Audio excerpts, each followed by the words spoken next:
Isang mapagpalang araw po sa ating lahat. Welcome po sa ating 365 Daily Devotion with Pastor Russell Ocampo. And yung topic po natin for today is paano mas makilala si Kristo. And may concept po ito na Chalcedon definition. So, the statement produced by Council of Chalcedon in AD 451 that has been regarded by most branches of Christianity as the orthodox definition of biblical teaching of the person of Christ. Chalcedon, Jesus Christ is one person with two natures, divine and human.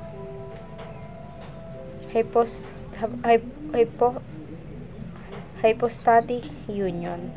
And makikita po natin to sa Philippians chapter 3 verse 8. What is more, I considered everything a loss of the surprising worth of knowing Christ Jesus my Lord, for whose sake I have lost all things. I consider them garbage, that I may gain Christ. Sa Tagalog naman po, higit pa roon, ang lahat ng mga bagay ay inaari kong kalugihan dahil sa higit na kahalagahan na makilala si Kristo Jesus na Panginoon ko. Alang-alas sa Kanya itiniis ko ang kaugalian ng lahat ng mga bagay at inari kong basura lamang upang makamit ko si Kristo.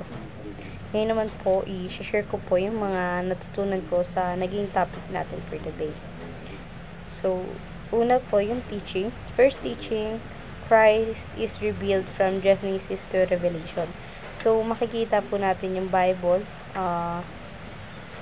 So, alam naman po natin na yung Bible, meron po siyang 66 na tinatawag po na made up by the book, and nagdi-divide na po yun sa New Testament and Old Testament.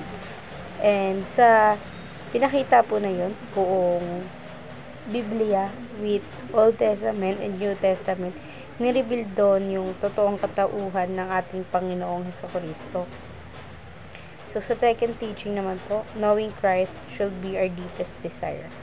So kung aaralin natin kung ano nga ba talaga ang ating Panginoon, dapat deepest desire natin siya, na dapat priority natin siya na inaaral, or dapat yung inaaral natin is may matututunan tayo sa bagay na yun, na hindi natin siya pinag-aaralan sa kung walang dahilan, yung mga ganong bagay.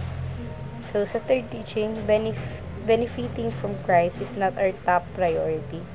So yung makaka-benefit tayo sa ating Panginoon, na may mga bagay na nakaka-benefit tayo, hindi naman siya yung dapat na top priority natin, dahil nga binuhay tayo ng Panginoon upang sambahin ang kanyang pangalan, dakilain ang kanyang pangalan, hindi para sa benefit na ibinibigay sa atin ng Panginoon, na hindi tayo nabubuhay para lamang doon.